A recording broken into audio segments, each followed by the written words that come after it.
Hey, welcome back to my shop.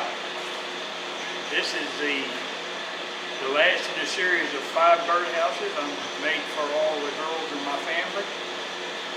Stick around, I'm going to show you how I made this, and also watch till the end and I'm going to recap all 5 of them. This is sweet gum with a little bark roof. Very different. So hang on and let's get it on.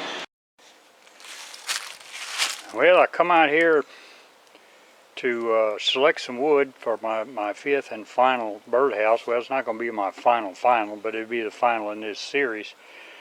And I've got an idea in my head exactly what I want to do, but selecting the wood isn't exactly the easiest part of it. It may be the hardest part. Anyway, I uncovered this pile. It's been covered a while. This is some different kinds of woods in here. This is that's American holly right there. It's fairly punky, but it makes some beautiful stuff. Now, there's another stick of cedar. All of this over here. Where'd it go? Right here. All this is all hickory. It's all sealed on both ends with anchor seal, all ready to go. But I decided I just didn't find what I wanted there. So what I did is I've selected this piece right here in front of us. This is a piece of sweet gum. So I'm going to knock some of these little limbs off right here, and I'm going to take it into the bandsaw and commence to cutting it up. So let's take it from there.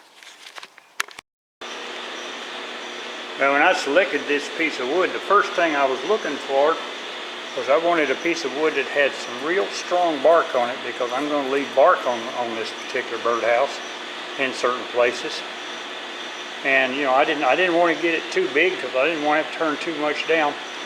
So the first piece I'm going to cut off, and I'm going to give you a little hint, it's going to be the roof. So I'm going to cut this off. I'll cut both ends, cut this end off a little bit and cut it right here. And then I'm going to put it on the lathe between centers and square both ends, and then I'll go from there. You're going to see what I'm going to do. Hang in there. Well, what I forgot to mention was, anytime you're cutting something round, I've mentioned this before, especially with an aggressive, pretty aggressive teeth right here. This is a 2 TPI, two teeth per inch. It'll grab stuff, and it'll just grab stuff. It'll roll it on you if you're not careful. So it's important that you put these wedges back in here. Very important. I mean, if you don't have a saddle for it, a lot of people build a saddle for these. I choose not to, because they're all different sizes. So this just actually works better for me.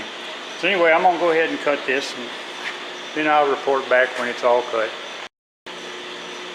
Sometimes I forget that everyone watching my videos hasn't seen my videos before. So sometimes, I'm going to do some things that are probably boring to people who have watched a lot of them, but then there's a lot of you guys that haven't. So what I'm going to do is I'm going to show you how I center this now. This is it's a centering ruler. I think I bought them off Amazon. They're really cheap. But what it is, you got the 0 in the center, and then the same marks here and here. So what I do is I come down here and I find close to the center. This is 8. Back it up until these equal each other. And then I come in here and I make a mark like this, and I come the opposite direction. Now I do the same thing. This is centimeters here, so I'm at 7 and a little bit. I'm going to find the center part on that one. So there we go. And then I take a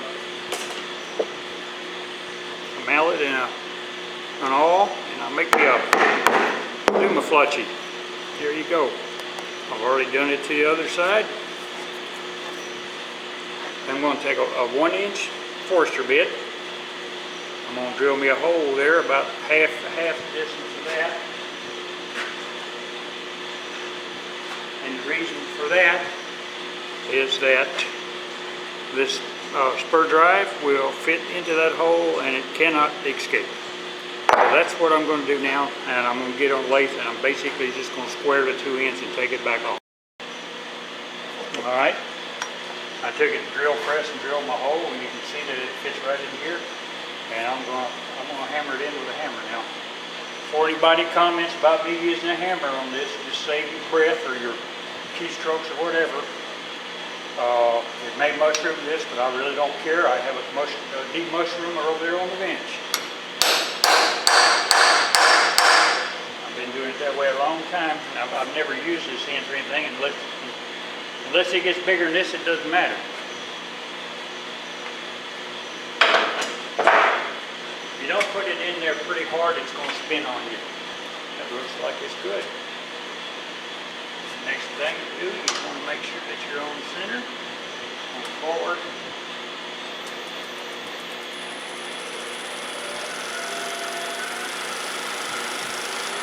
I like turning fast. Right there, all right.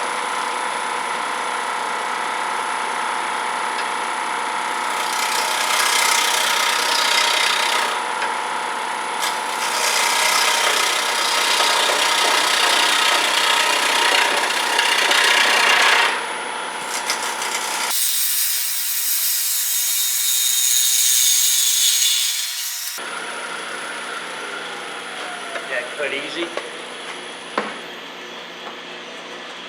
Now I want to make sure that this is either perfectly level or a little bit concave.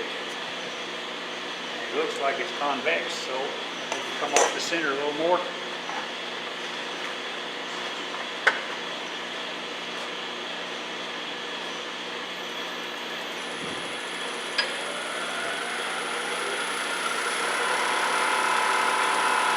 Burning it about 2100.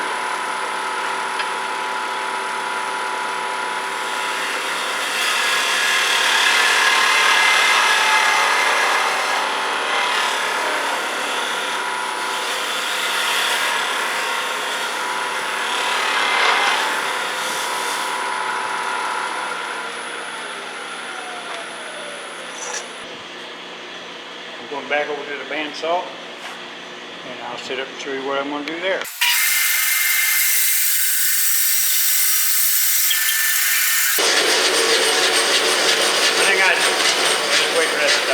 One thing I see a lot of guys do, and I think it's a bad habit, they don't cut the saw off before they drag it back. There's two things wrong with that, other than just catching something and being dangerous. Sometimes if it catches back here on the back of your blade, it'll pull it off. So, you don't want that. Okay, here we go. I got this half, and I got this half. Okay, this one, I'm just going to go ahead and seal the ends with anchor seal. It'll be a bowl. And this one, I'm going to show you what I'm going to do here, guys.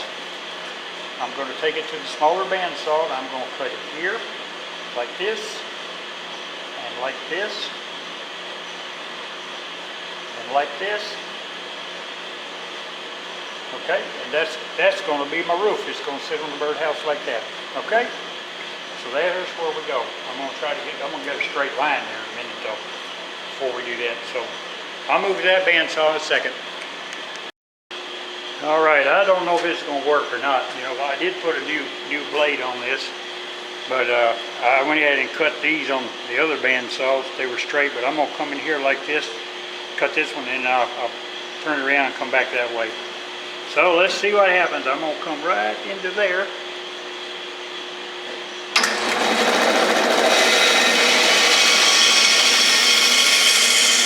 New blades make a difference, don't they?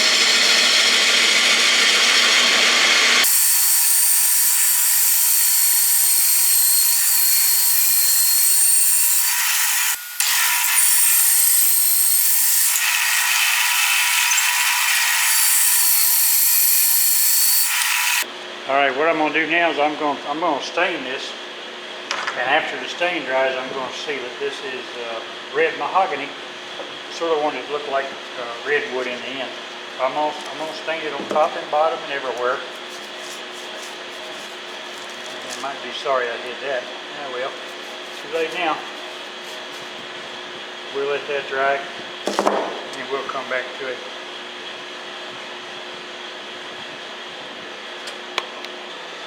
And I didn't like the way it turned out, but after I got it out in the sun, I thought it looked sort of neat. And I put these little brass medallions in the end right here, and they turned out pretty good. In fact, I didn't like it so much that I went ahead and made another one and it's all sealed, so I guess I can make a second birdhouse out of that. I'm having people coming out of the woodwork wanting my birdhouses now, so I don't know, I may be in the birdhouse business. Okay, that's going to be the roof. Okay, here's going to be the body of it. It's sweet gum, and I've already cut it off to length, and what I'm going to do is I'm going to go ahead and shape it. I'm going to leave a ring of bark right here at the bottom, and I'm going to make like a trough, and then this is going to sort of go like this, and all this bark's going to be gone. Maybe I might leave a little right there. That would, no, I won't, because it won't fit in my roof. See, whole idea is it's going to be like something like this when I'm done. So okay, so that's sort of what it's going to be like right there. So I'm going to go ahead and I've drilled my 1-inch hole here to accommodate this. I got my mushroom maker here. Pounder in there, that gives me a real good bite. Come in here like this, and I'm going to bring this up to my center. I'm dictating the center, it's not. Okay, there you go. Okay, first thing I'm going to do is square off both ends. And for that, I'm just going to use a square cutter. It's pretty close to center. A little place right there. Get rid of that. So that's the first thing I'm going to do, is just square it off right here. And for that, I will use a carbide square cutter. Like that. So let me get my armor on, find my face shield. It's Monday morning and I hadn't quite woke up yet. So today, I am going to wear my armor now.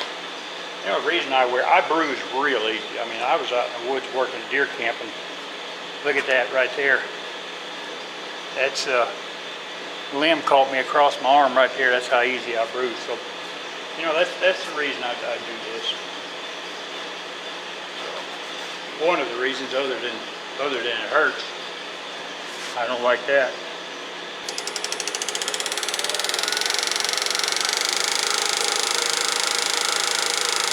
About 1,500.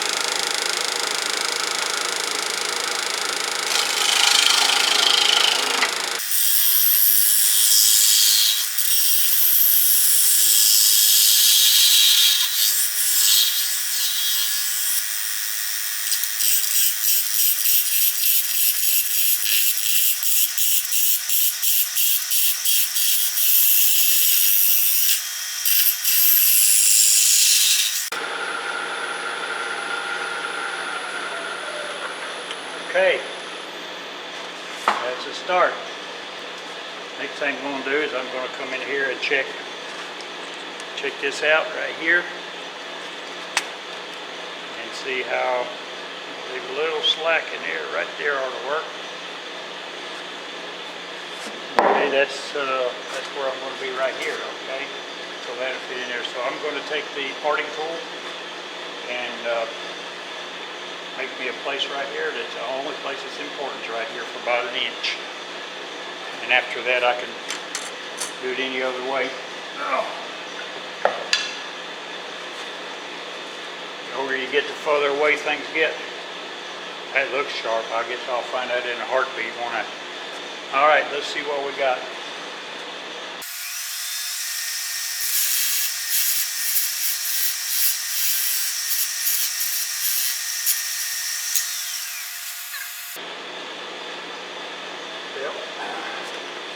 I'll never do that again.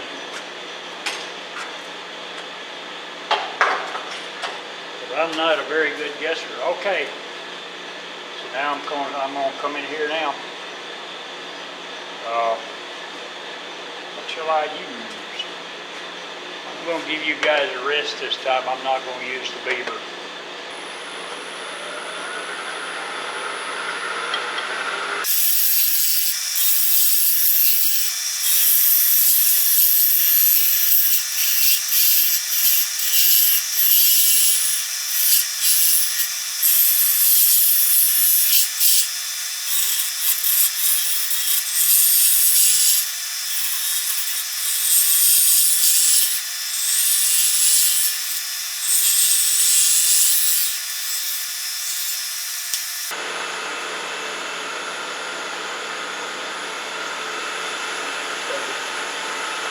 little shear cutting now.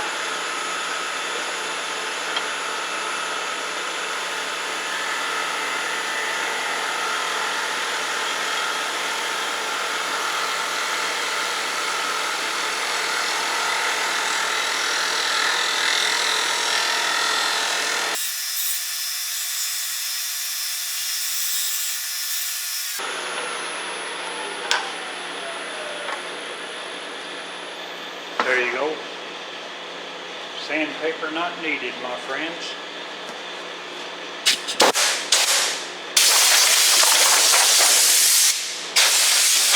Huh. Oh yeah. Got some tear out right there. I'm going to take care of that with the round cutter. Oh, this looks good all around here. See, I'm going to take that red oak and darken that. The rest of it, I may burn it. I don't know. I like the contrast of light and dark. No cracks. They don't even need sandpaper, my friends. Does not even need sandpaper. When you're good, you're good. When you're a braggart, you're a braggart. Let me see if I can get this sheared in right here with this. You can shear cut with a round cutter too.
Clean up this bark edge just a hair.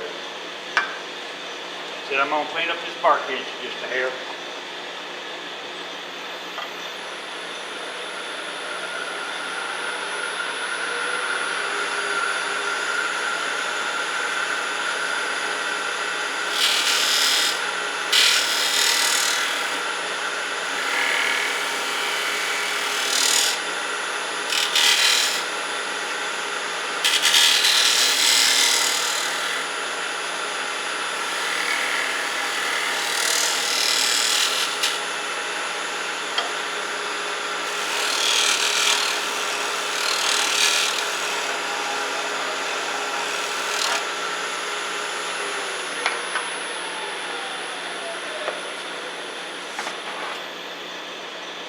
All right, we are there.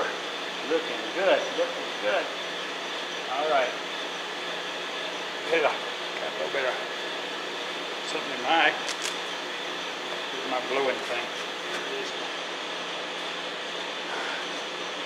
Okay, I'm going to put on a latex glove and see if I can just dab this. I want this color dark. I want it to sort of match this right here. And that's going to sit right there like that. That's going to be a unique birdhouse, guys. This may be the best one yet.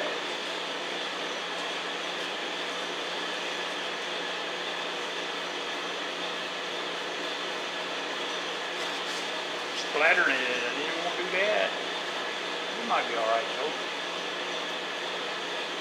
I'm going to take the torch to this and see if I can't get a little more color in before I seal it. Once you seal it, you know you're done with staining and all that stuff. What I'm trying to do here is to get the grain to pop. And this will do it.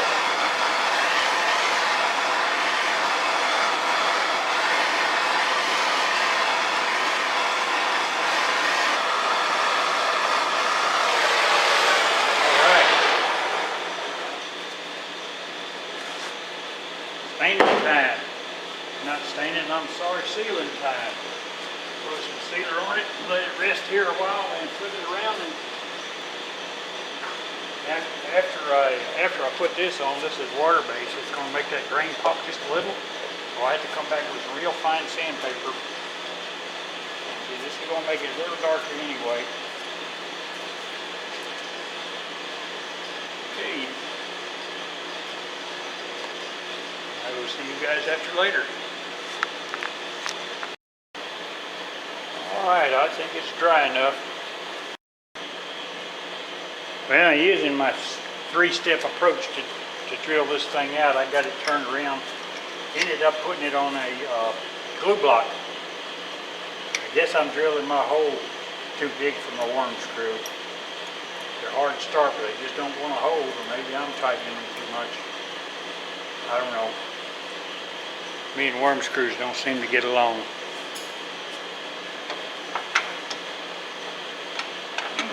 This thing must be bent.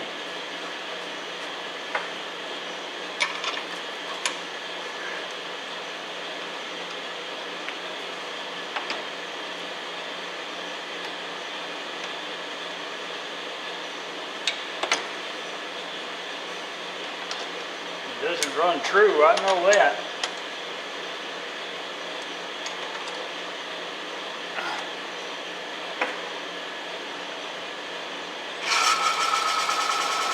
Anyway, this is the way I do it. In case you've got some new viewers here, is I start with a big forester bit, and I go in just a little bit so it leaves me a track, so it'll fit back in the same place. And then I use the second size and I make a track, and then I use the small one. I go all the way. And then I come back to the second one, and then the third one. What that does is that saves your forester bit, and it's not near as much strain on this. On your work. So there you go.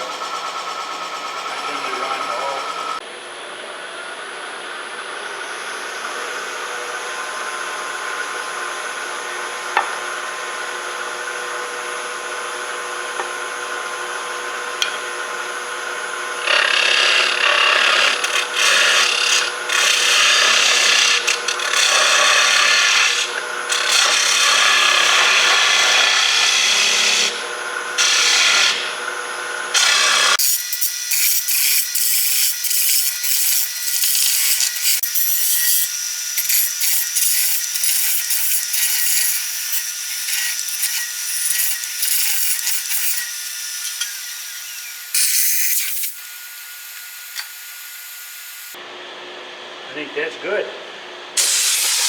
All this shut. That's all it is to it, my friends. Put it about right here. Looks about right to me.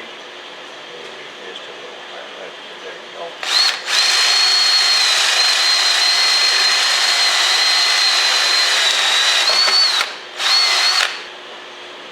Okay. I am going to put this on with epoxy. Alright, I've got the epoxy. This is, I went ahead and used 6-minute epoxy. Get plenty of it on here. Got the center marked here, and I want to make sure this is here. So, come up here like this.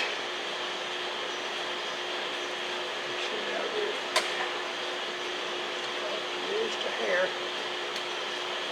Sure those are lined up good. Okay. Here we go.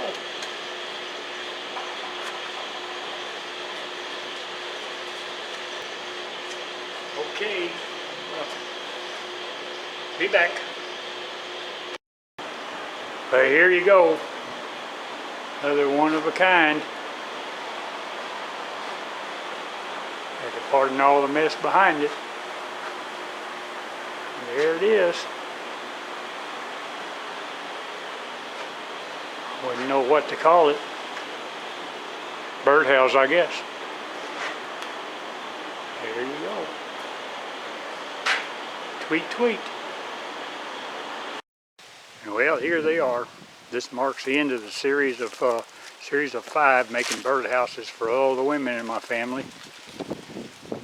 First we have one acorn one, I guess you could call it. It's all cedar. This one is bark. It's sweet gum. This one has cedar and walnut strips in red resin. This one's all cedar with a base of a little cedar that came right here out of my yard.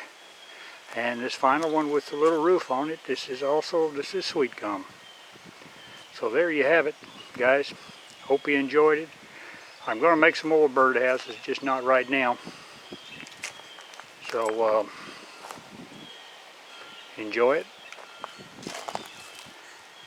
Let me get this one separated a little bit. Subscribe, tell your friends, all that kind of good stuff. Call your mama. I know she will enjoy these birdhouses. So we can see here. Walk around, give a little better view.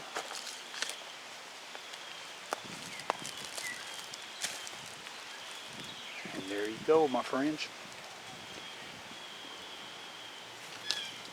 Keep them whirling.